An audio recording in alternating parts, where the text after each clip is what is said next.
Have you ever made chicken piccata? Well, now may be the time, even if it's just an opportunity to pound out your frustrations. There was a day when I did not own a meat mallet and used just a regular old hammer. Make it work.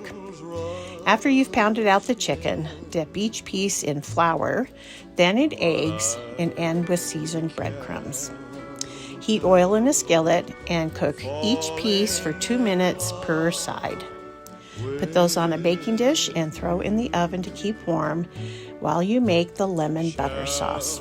Just melt some butter, add chicken broth and lemon juice, bring it to a boil, and let it simmer until it reduces by half. And then add a little more butter. Serve up your chicken, drizzle with the sauce, and serve with rosemary, goat cheese, potatoes. Heaven. Go to mostdeliciouslife.com.